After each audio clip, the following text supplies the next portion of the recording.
ठीक है। तो जितना बोल रहा है उसके बेसिस पे हम लोग एक डायग्राम बना लेते हैं। ये बोल रहा है हमारा, ये देखो ये हमारा वाई एक्सिस और ये हो गया हमारा एक्स एक्सिस। ये हमारा पॉजिटिव एक्स एक्सिस है और ये हमारा निगेटिव, ठीक है, निगेटिव डायरेक्शन है और ये हमारा पॉजिटिव डायरेक्शन है। तो बोल रहा है कि पॉजिटिव डायरेक्शन में जो हमारा इलेक्ट्रिक फील्ड है, इलेक्ट्रिक फील्ड यहां पर एक्चुअली में तो यूनिफॉर्म है, ठीक है। तो इस डायरेक्शन में है इलेक्ट्रिक फील्ड कितना 200 न्यूटन पर कूलम, ठीक है।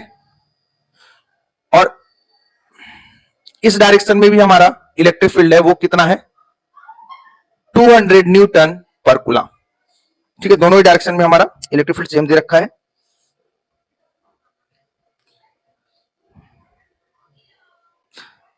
A right circular cylinder of length 20 centimeter and radius 5 centimeter has the center at the origin and its axis along the x-axis, so that one flat face is at x is equal to plus 10 centimeter and the other is at x is equal to minus 10 centimeter. Find the net outward flux through the cylinder. मतलब सीधा सीधा ये बोल रहा है कि यहाँ पे हमारा एक सिलेंडर है, इसके दो फ्लैट सरफेस है, दो फ्लैट फेस है, एक फेस ये और दूसरा फेस ये है, एक फेस ये और दूसरा फेस ये है, ठीक है। कुछ इस तरह से है कि इसका जो एक्सिस है वो एक्स एक्सिस की क्या है अलोंग है, ये हमारा एक्स एक्सिस है इसके अलोंग है, ठीक है, सेंटर पे है, ठीक है। जो सिलेंडर का सेंटर वो हमारे यहाँ सेंटर पे, ठीक है।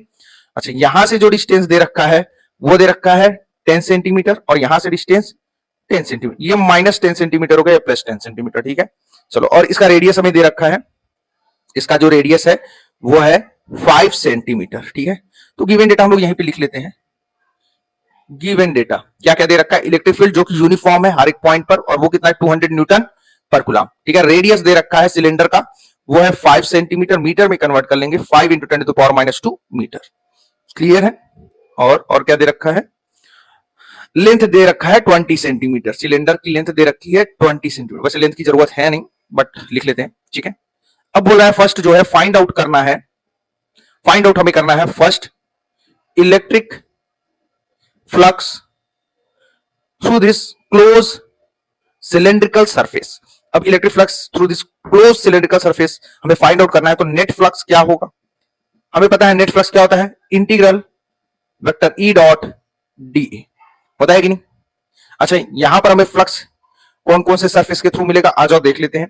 यहां पे कितने सरफेस है, 3 सरफेस है, 2 फ्लैट सरफेस और ये एक कर्व सरफेस है, ठीक है, ये कर्व सरफेस है, ठीक है। तो कैलकुलेट कर लेते हैं, इसको मान लेते हैं सरफेस 1, इसे मान लेते हैं सरफेस 2 और ये कर्व सरफेस को सरफेस 3, ठीक है। इलेक्ट्रिक फील्ड का डायरेक्शन ये है, याद रखना, ये हमारा इलेक्ट्रिक फील्ड का डायरेक्शन है और इधर इस डायरेक्शन में है इलेक्ट्रिक फील्ड, क्लियर। चलो